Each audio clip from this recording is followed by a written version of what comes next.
Ngasigi wari asi Mira amati Rohan kauba couple amagini. Mira amati Rohan sahi amamuki mamangda luhongduna yumban punsigi lambida khongdaraklami. Adubu Rohan gi office ki thabagna kanmanmadagi makhoi ani luhonglaba matungda amukta faw koiba chatpa ngamlamde. Maram aduna Mira amati Rohanna handaki New Year gi suti asida fajaba mafam ama yenglaga koiba chatnabagi plan silami. Mira chinguma mafamda chatpa yamna pamlami. Maram aduna makhoi anina Simla chatpagi plan oina silami. Makhoi anina Simla chalaba matungda mafam adugi fajaraba amati maru oiraba mafamsingda chalami amati full enjoy tawrami. Makhoi anina matam koirabagi tungda amana amagi thamoigi wa phongdoknabagi matamsu marang kaina phanglami. New Year Eve ki numidadu Mira amati Rohan mafam aduda leiba bar amada chalami. Bar aduda party tawna makhoi ani yu sukhara hena thaksilami. Party loiraba matungda makhoi ani bar dagi hotel fau halakpagi lambi aduda amana amabu phagi tawduna laglami amadi lambi aduda yamna sulangami. Matang aduda Mira gi miteng adu lambi mapanda saduna leiba mallaba yumjao amada tarami. Yumjao adu matam koiraba mamangdagi mi amata leinadaba malami amadi yumjao aduda palamba thongnau gi mingzel sing adusu loinamak kairami. Samna hairabada yumjao adu yamna mallaba yumjao ama oirami. Loinana ubadasu yamna kirami. Mirana yumjao adubu hek ubaga phagi oina Rohanda yumasida sanguse hairo haina hanglaklami.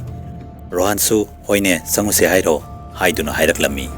Phagi dagi Mirana Rohangi makudatu paiduna singlami amadi yumjao adugi manungta singduna puduna salami.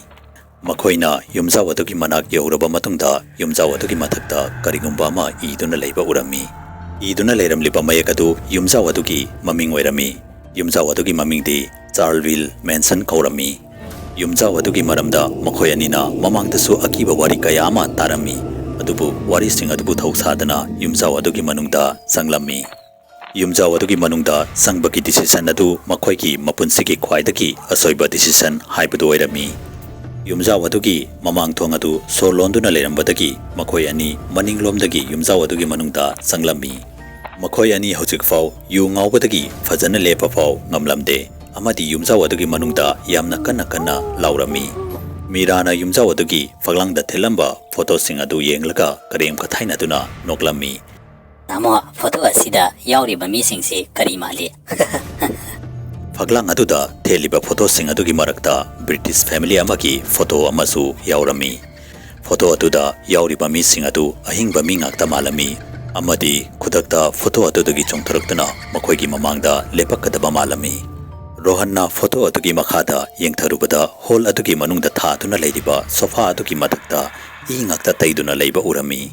Rohanna mado urubada makhoina yumjao adugi manungda changlakpagi decision adu aranba decision ni haiduna khalami. Mira amadi Rohanna mado pumnamak adu yengduna leiringaida yumjao adugi mathaki ka amada karigumba pasakama taduna kaikhibagi makhol ama tarami. Makhol adu tabaga Mira amadi Rohan tumina leptuna leirami. Makhoi anina yumjao aduda kanaguma ama leirambagum tawrami. Yumjao asida mi leirabadi yumjao asigi mamang thongda so londuna thamliba asi kari maramgino haiduna Mirana khalami amadi mathaki floor aduda tapna kakhatlami. Rohan yu ngaurambadu khara wakal taraklami. Mahakna Mirana mathakta kakhatpa adu upada khamke haiduna khanki. Maramdi yumjao adugi manungda Rohangi mathamoida karingumba kitupkirum tawba ama fawraklami. Mahakna Mirabu khamge haiduna Miragi maningda laklami adubu mahaki maningdagi kanagumba mana mahakbu kaurakpagi khonjalama tarami. Rohan. Khonjal adu tabada Rohan kudakta maning leithoklaga yenglami adubu kanamata leiba uramde. Amaramdana Mira mathakta kakhatkiduna first floor yaurami. Floor adugi corridor gi hek aroibada ka macha ama leirami amadi ka adugi thong adu amuk thingjan amuk hangdok tawduna tapna haiduna leirami. Mira ka adugi manungda changki adubu mahakna ka adugi manungda ukhiba adu mahak masamak thajapangablamde amadi pungangakhi.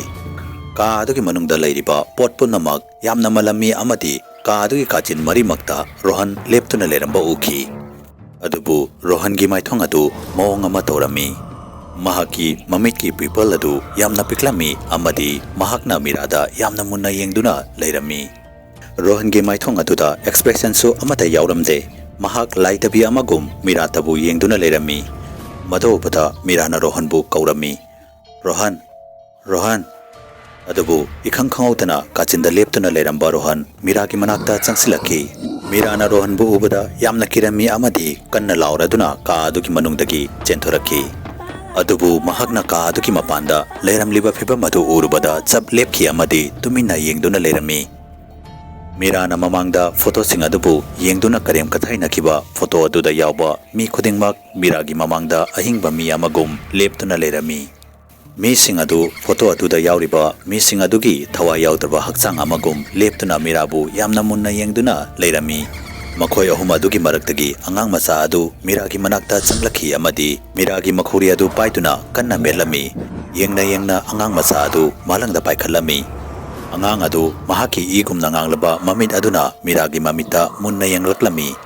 Yamna ngakpadi Mirana angang adugi mamita yengna mahaki mamita gisu I chentharaklami. Amadi Mira kanna lawba horaklami. Mira laurambadu khangleblebki amadi mafam aduda wanthaduna taaki. Mirana mamit pangthorokpada mahak hotel adugi rumda lerami amadi Rohan mahaki manakta leptuna lerami. Rohan na Mirada yumzaw adugi manungda thokiba thoktok adugi maramda hangki. Adubu Miradi tamthirba yumzaw adugi manungda thokiba thokdok sing adu amata ningsingba ngamlamde. Amadi yumzaw adugi manungda mangonda kari tawraki haibadu ngasi phawbaw khangba ngamdri. Thokdok adugi matungda Mira leitafam khanglamde.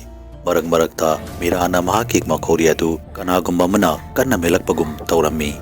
Amadi bathroom da changbadasu bathroom adugi mingselda mahaki mamitagi I chentharakpasu urami. Mira angawigum mamit adu kanna noiduna I adu taithoknaba honarami. Doctor kaya ama yenglaba matungta Miragi haksang adu khara faraklami. Adubu wahang kharaki pakhumdi Rohan amadi Mirana ngasi phawbaw phangdri. Yumzaw adugi ka aduda leptuna leramkiba nupa adu kanano amadi mahaki masagadu Rohan ka chap manaramliba adu karamnano. Yumzaw adugi manungda thelamliba photo adu kanagino amadi tasengna makhoi sing adugi thawai adu yumzaw adugi manungda koipai duna leiribra. Handaki New Year asida Mira amadi Rohanda thokiba thokdok asigumna kanamatada thoktaba oisanu amadi Sahi anowa sinalakpasida wari asibu tabiriba mayam pumnambaki punsida nungai yaifaba purakpa oirasanu haiduna isorgi khuyada nizari. A very happy new year to all my viewers and subscribers. Facebook ta Manipuri Horror Story gi Facebook page fu follow tawiramu. Loinana karigumba wari asibu mayamna pambi taragadi channel asibu subscribe tawiramu amadi video asibu like and share amamta tawiramu. Mathangi video da amuk unarasi habisiga loinana yangkopam loyangan bana mayam pumnamukti kainabagi yathang nizari.